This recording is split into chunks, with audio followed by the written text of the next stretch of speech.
It's me, the Samuel Antinor, and welcome back to my channel!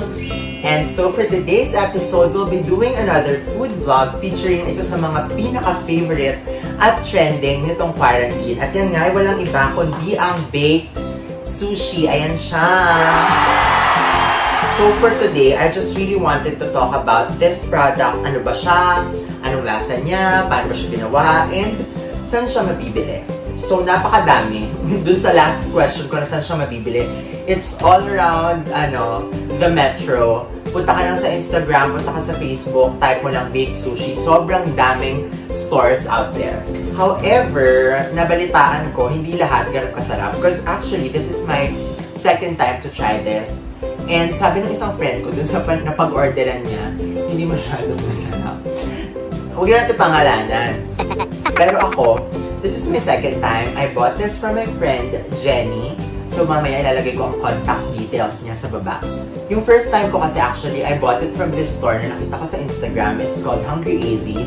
I think yung store nila is in Maginhawa. And super sarap din nung nila, baked sushi. But of course, for my second time, I wanted to try this naman na gawa ng friend ko. But of course, alam niyo naman dito sa channel natin, we will always give honest feedback when it comes to the products or the food na tinatry natin.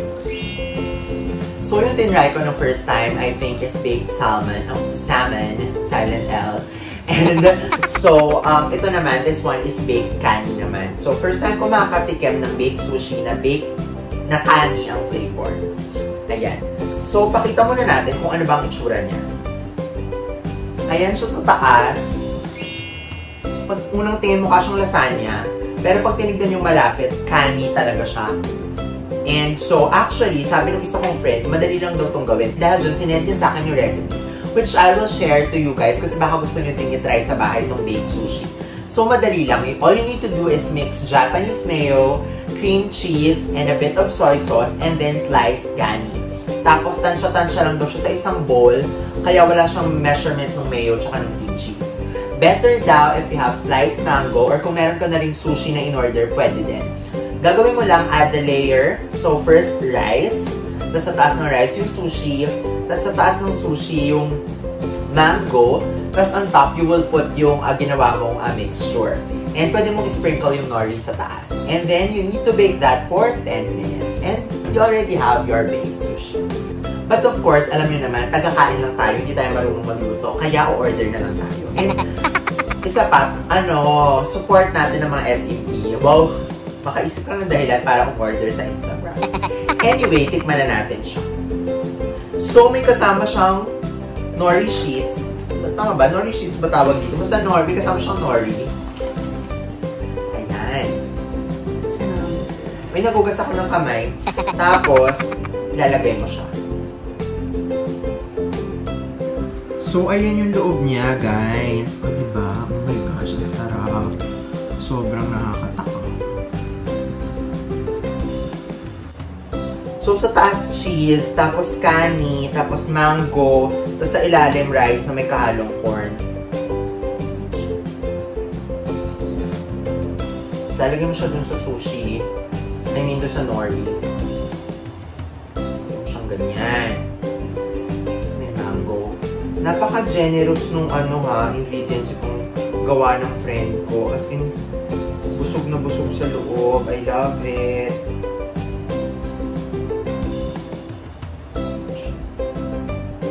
Ayan siya, guys.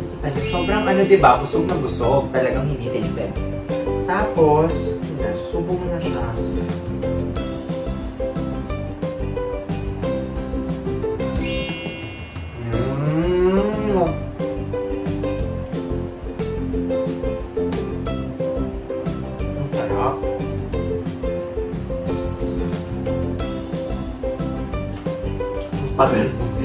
Ang lasa niya, guys, kung gusto ko sa mga hindi pa nakatikim, parang din siyang sushi. Siyempre, of course, may kani, may rice, kaya lang kasi may cheese sa taas. So, parang siyang creamy na sushi. And itong sa friend ko, medyo maanghang. Ang sarap. Kasi naglalaban yung cheese sa taas, yung sobrang cheesy. Tapos yung loob niya na may anghang, parang spicy yung ginamit niya atang kani.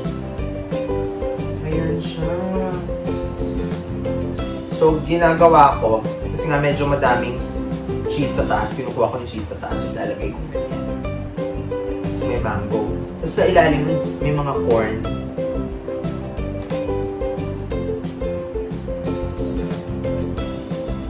Ayan siya, guys. Ayan siya. So good. So yung corn, parang ngayon ako nakita ng sushi na may corn. Ano masarap. In fairness. Parang hindi plain na plain yung rice sa ilalim. So, isang subo pa tayo.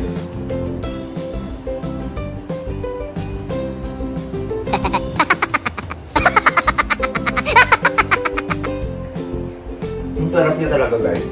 So, sa mga mahilig sa Japanese food, this is the perfect, talaga, guys, merienda or pwede rin lunch. Kasi, lahat ng mga favorite nyo nandito. May kani, may cheese, may nori, may, Japanese mayo. Yan, yung loob niya, ang sarap. Ang sarap talaga, promise.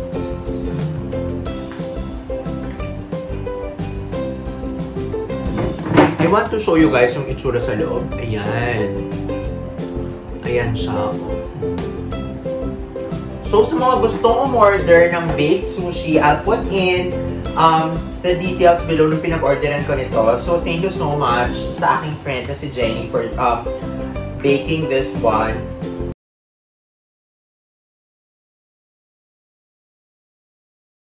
And ilalagay ko din yung in-orderan kong una, Hungry Easy, kasi their sushi was also good. I just wasn't able to do a vlog kasi pinagkasana agad namin ng pamilya ko, pinagkaguluhan na namin agad.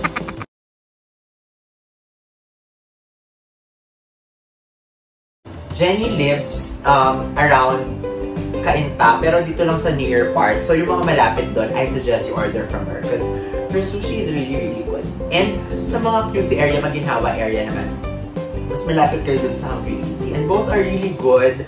I would really vouch for those two stores or these two shops na napag-orderan ko kasi parehong masarap talaga.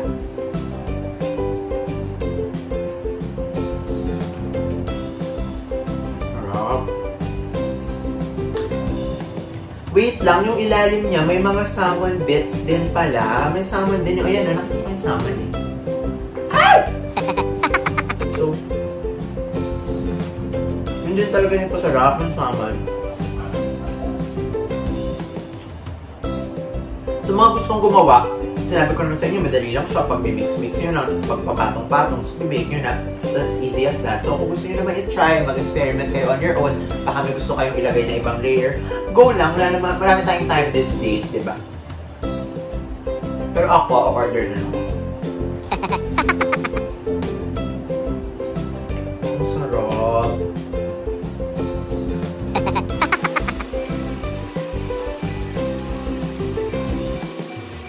So, sa mga in-orderan ko nito, lagi nila akong binibigyan ng instructions na i-reheat, pwede mong i-reheat, ganito, ganyan. And syempre, masarap nga siyang mainit. And na-try ko rin siya ng mainit nung first time, masarap nga. Pero may ginawa din ako. Nilagay ko kasi siya sa ref, kasi hindi ko naubos. Tapos nung gabi, kinuha ko sa ref, tapos kinain ko. Eh, di ba yung minsan yung sushi, pag kinakain natin na malamig, ang sarap. So, ang sarap din niya pag malamig, lalo na pag naging na yung cheese, super lamig na ng cheese. Masarap din siya, iba din yung experience. So, kung sa inyo, sorry, nag-burp na. I-try nyo siya ng mainit, tapos i-try nyo din siya ng malamig.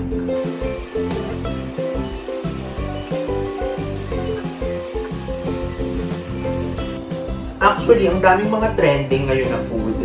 Ube cheese pandesal, din ito nga, baked sushi, nauso din yung dalgona coffee, para lahat nagtitimpla. Tapos may Vietnamese coffee pa. Ano pa ba? And also cookies. Sobrang dami ko ng friends na nagbebenta ng cookies. Nalilito na ako kanino ako bibili. And lahat ng mga binibake nila ang sasarap. Ano pa ba? Ang dami talaga nauso ngayon ng mga pagkain online. Tapos parang pag nauso siya, bumibili lahat. Meron pa isa yung burnt cheesecake. Ang dami ko din nakikita nagbebenta. Pwede ko siya na-try.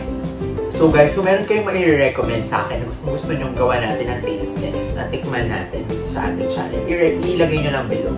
I-comment nyo lang and purchase natin yan and titikman natin siya. Kung talaga bang masarap or ano lang, nauso lang. Kasi alam nyo naman, ng mga Pilipino, minsan basta nauso, Gina lahat. As in, pag may nausong isang bagay sa atin, lahat ang tayo bumibili. For example, there was a time nauso yung lanyard. Tapos may time naman nauso yung pang-cover sa charger na iba-ibang kulay na wire. Alam niyo yun? Actually, not only with mga gamit, pati sa mga kunwari shows, pag nauso yung unang lumabas yung Korean novela, parang lahat nanonood ng Korean novela. Talagang ugaling Pinoy yung ang bilis kumalat ng isang bagay. It's parang lahat na huhook doon or would join the bandwagon. Pero ito, I would say, ang baked sushi is not me joining the bandwagon. It's really good. Plus, I really love Japanese food. Itong baked sushi, I would say, hindi lang siya trending. Hindi lang siya basta trending. It's really good. You should give it a try. Pero, kung hindi ka mahilig sa sushi, may mga taong ayaw talaga ng sushi. Hindi mo ito magugustuhan, obviously. Kasi yun nga yung parang pinaka-main ingredient ni lalo na yung Japanese mayo. So yun, baka this is not for you. Pero for Japanese lovers like me, I would suggest you give baked sushi a try. Order na kayo.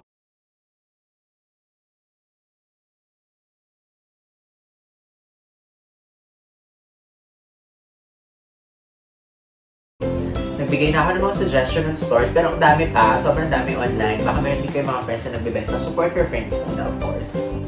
Thank you so much. Super quick lang ng ating vlog today. I just really wanted to make something ngayong weekend because nabobore ako dito sa bahay. And I want to make my weekend productive. So sabi ko, why not make a vlog about this product? Nakaka-order ko lang.